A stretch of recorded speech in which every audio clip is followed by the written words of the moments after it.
Saudara-saudara yang saya kasih di dalam Tuhan Yesus Kristus, dimanapun saudara-saudara berada, kita berjumpa lagi dalam Bina Iman Klasik Solo. Dan pada saat ini atau pada hari ini, saya mengajak kita semua memperhatikan satu ayat dari Injil Yohanes, yaitu Yohanes pasal 7 ayat 34. Namun kita akan membuka terlebih dahulu dengan doa. Ya Tuhan, jikalau sesaat lagi kami akan membaca dan merenungkan firman-Mu, tolonglah kami supaya kami dapat mengerti apa yang Engkau kehendaki. Dalam nama Tuhan Yesus kami berdoa. Amin. Yohanes pasal 7 ayat 34 dikatakan demikian. Kamu akan mencari aku, tetapi tidak akan menemukan aku, sebab kamu tidak dapat datang ke tempat di mana aku berada. Saudara yang terkasih di dalam Tuhan Yesus Kristus, kata-kata Tuhan Yesus ini memang berbicara tentang saat kematian Tuhan. Para musuh Yesus sedang mencari kesempatan untuk dapat menangkap Tuhan Yesus dan membunuhnya. Dan ketika mereka berhasil melakukan itu, maka Tuhan Yesus pun disalibkan sampai mati.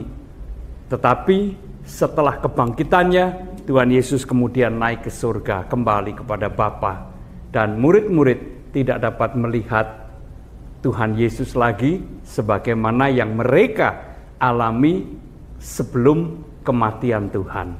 Saya terkasih dalam Tuhan Yesus Kristus, lalu apa makna dari ucapan atau dari kata-kata Tuhan Yesus ini buat kita yang hidup sekian ribu tahun sesudah Tuhan Yesus naik ke surga?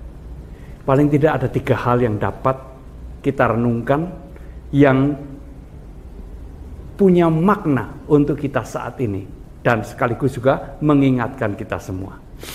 Ketiga hal itu, yang pertama saudara adalah kita diingatkan bahwa kesempatan kita untuk mencari Yesus itu punya batas. Batasnya apa? Batasnya adalah kematian kita. Selama kita masih hidup di dalam dunia ini, kita masih punya kesempatan untuk mencari dan menemukan Tuhan. Tetapi ketika kematian menjemput kita, selesailah sudah kesempatan itu. Jadi ada masa, ada saat tertentu di mana kita tidak dapat lagi menemukan Tuhan di dalam kehidupan kita. Karena kehidupan kita di dunia ini sudah berakhir. Itu yang pertama. Jadi kita diingatkan kesempatan itu ada batasnya. Yang kedua, bila semasa hidup kita tidak pernah memiliki persekutuan dengan Tuhan, maka ketika kematian itu menjemput kita pun tidak punya persekutuan dengan Tuhan untuk selama-lamanya. Karena persekutuan dengan Tuhan yang bersifat abadi itu harus dimulai ketika kita masih ada di dalam dunia ini.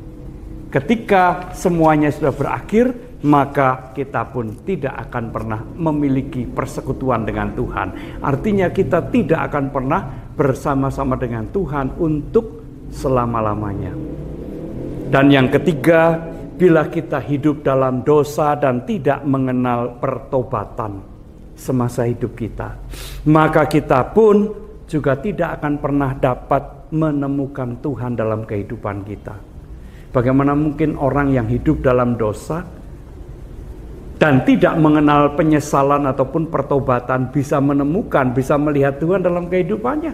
Bukankah firman juga mengatakan tidak mungkin gelap itu bercampur dengan terang? Ya. Seseorang harus memilih apakah ia tetap berada di dalam gelap dan tidak mau melihat terang, atau sebaliknya ia meninggalkan kegelapan itu dan masuk ke dalam terang, yaitu terang Tuhan. Orang yang berada dalam kegelapan tidak ada terang di dalamnya. Demikian pula orang yang hidup dalam dosa dan tidak mengenal pertobatan, ia pun juga tidak akan pernah menemukan Tuhan di dalam kehidupannya. Oleh karena itu, saudara yang saya kasihi, panggilan bagi kita semua, hiduplah dalam persekutuan yang erat, yang akrab, yang hangat dengan Tuhan semasa kita masih hidup. Maka percayalah, persekutuan itu akan terus berlangsung sekalipun kehidupan kita dalam dunia sudah berakhir. Yang kedua, saudara yang terkasih, mari kita tinggalkan kehidupan dalam dosa. Mumpung kesempatan itu masih ada. Kenalah, milikilah penyesalan, pertobatan, dan kembalilah kepada Tuhan, karena dengan cara itulah kita akan menemukan Tuhan dalam kehidupan kita. Tuhan memberkati kita semua. Amin. Mari kita kembali berdoa. Terima kasih ya Tuhan untuk firman yang boleh mengingatkan kepada kami apa yang seharusnya kami lakukan dan wujudkan dalam kehidupan kami. Selagi kesempatan itu masih ada, jangan biarkan kami menyia-nyiakan kesempatan itu.